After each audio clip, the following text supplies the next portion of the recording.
All right, teacher leaders, welcome to step standard number 3. I'm going to share my screen with you real quick. And so let's get started. In this part of the template, they would like you to put your pre-assessment in there. So you want to be able to show students growth. So having a pre and post-assessment will help you do that. So you're going to copy and paste it in here, or insert the picture, or maybe you're taking anecdotal notes, which I'll show you what I did on mine. And you're going to just copy and paste it here. So if you're working on a PC, you're going to use the snippet tool. If you have a Mac, you're going to want to go ahead and hit Shift, Command, and 4, and that'll get the little hash marks for you so you can go ahead and take a picture of it.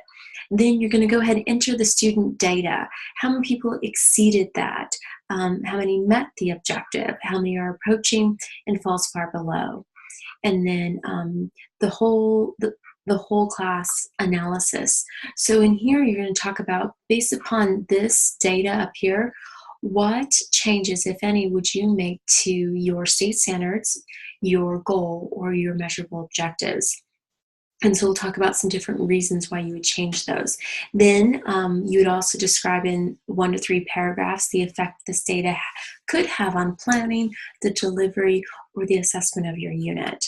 And then finally, your post-assessment in there. And so a little trick here, you may have the same pre and post-assessment. Makes it a little bit easier when comparing apples to apples. And I'll talk about some reasons why you would maybe change that.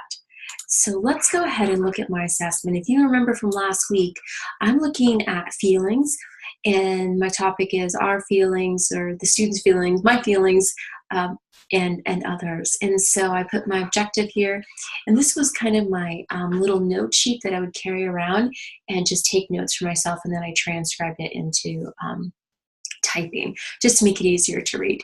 So I put here, the students will be able to identify 3 feelings, either in his or her own, or the characters in a book, with 100% accuracy. So I put pre-assessment here, and then the date that I did it. You always want to make sure you include your date.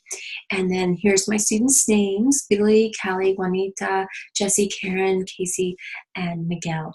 And so self was one of opportunities, facial expressions or actions, and then character. And then here's my student score at the end. And I put here, which one did I test them on? Because maybe happy, sad, mad are really easy for my kids, and that's the kind of thing we'll look at even with Karen here, and we'll talk about her in just a minute. But then I want to know which one I actually assessed, in the book one especially, because what book did I use? And then I add didn't know, because sometimes kids will say, I don't know. And so I want to make sure I document that there as well. So as you can see, self, Billy was happy that day, so, and he knew he was happy. Callie was sad, and she got a check mark, which is correct. As you can see, my indicators here, 2 lines means incorrect, and check means correct. And if you want to know how to do that, it's Alt-V if you want to make a check mark. And then dashes, because Juanita didn't know, as well as Jesse. And then Karen, she knew, she was excited, and she was able to actually state that. Casey said he didn't know, and Miguel said he was mad, and that was evidence. So really easy. And then next, facial expressions. I showed them facial expression cards, and I just did happy for all of those. And you can see that Karen got that as well. And then my character, the story that I read was, the character was lonely. The child was sitting by themselves. And so we talked about that. And so here are my scores for the students. So what I did here is I just took a screenshot of this here, and I plopped it right into my pre-assessment. So you can see my students' scores on the pre-assessment. And I think the exceeds is a little tricky for this one. I think maybe if Karen said, you know, in this character, this child was lonely, but then the other child was really happy and having a great day, and that might be one where I go ahead and give her an exceeds, and I do an asterisk here and make comments at the bottom that not only did she do just 3 that I asked her, but she did an additional 4th, which would be exceeding. So right here I have 0 students actually getting exceeds, as you can tell. Meets would be 3 out of 3, and Karen's the only one that got that. And then in my mind, approaches would be that 2 out of 3. So 2 out of 3, and I only have 1, which is Miguel. So 1 there, and then my rest of my students, which is 1 and 0, would be falls far below. So I'm not stressed about this because I'm thinking, okay, this is clearly something that my kids need to learn. And I'm gonna have to think a little bit differently about Karen. So maybe I'm thinking I want to make sure she knows frustrated and because she knew excited, but maybe some other feelings, and then identifying her feelings and then other people's feelings as well. I'm gonna have to really think about her. So when I talk about based upon the above data, what changes would I make? I would say that I would keep my measurable objectives because I feel that this is something my students really still need to learn. As you can tell, I have 6 kids falling far below in 1 approaching. So 7 out of my 8 students are not there yet. So I would say 7 of my students have not met this objective. Therefore, I feel that this is something that they need. Now, if for some reason it's extremely, extremely low and you're like, oh my gosh, this is too much, then you might want to make that objective a little bit less challenging for the students so they have some success. Now, if you have 50% of your children meeting your objective or more, then you need to think about what is the next step, and then talk to me about what are you going to do for those 1 or 2 kids that maybe haven't met yet.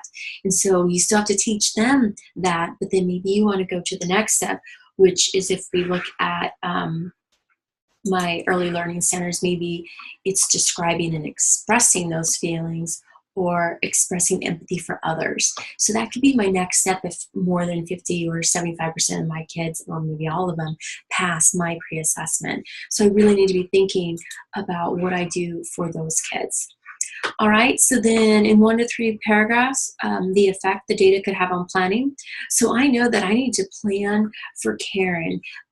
She needs something different. So maybe I'm going to talk about expressing empathy for others, or describing the feelings of others. How do you know he's sad? And explaining that to me. And that might be where I think Karen needs to go.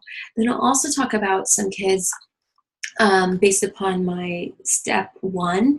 So maybe I know that I have a language learner here, and I need to make sure that we're saying those words sad, and maybe it needs to be written under the card when we talk about it. And maybe when I read the book, I go ahead and have the facial card there as well. Or maybe when I have a feeling that I have it, or have students point those out. So those are the kind of things that I really want to talk about in that you want to be aware of in yourself and your students when teaching. And if there's a student with an IEP, maybe you talk about those sort of things. What do you need to do specifically for that individual or a couple individuals?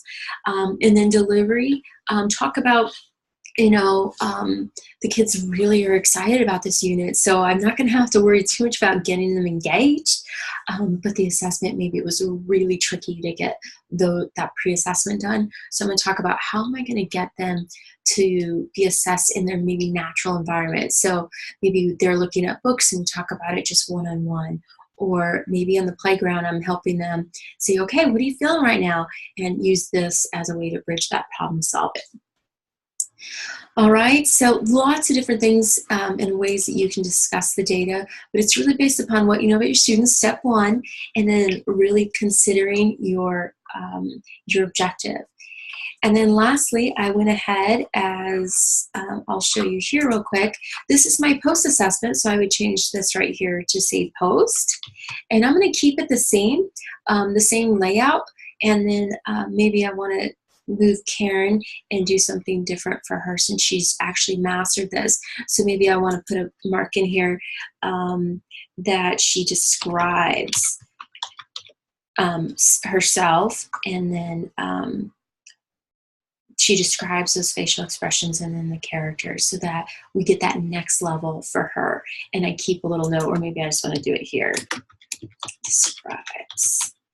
And I keep that for myself, so that way I can remember when I do her post-assessment, that is really my goal, because I'll want to talk about that next level. And so I just copy and paste it and put it in here, so I know, the teacher knows what exactly that looks like. Oh, And I forgot to erase the scores because I don't have scores yet. So make sure you erase your scores before you take your screenshot and plop it in. Anyway, I hope this has been helpful. This next piece will really set you up and for the next piece, which is unit and lesson planning. So I look forward to chatting with you about that, and I hope you are having just a wonderful day. Please let me know if you have any questions, comments, or concerns, and I will chat with you soon.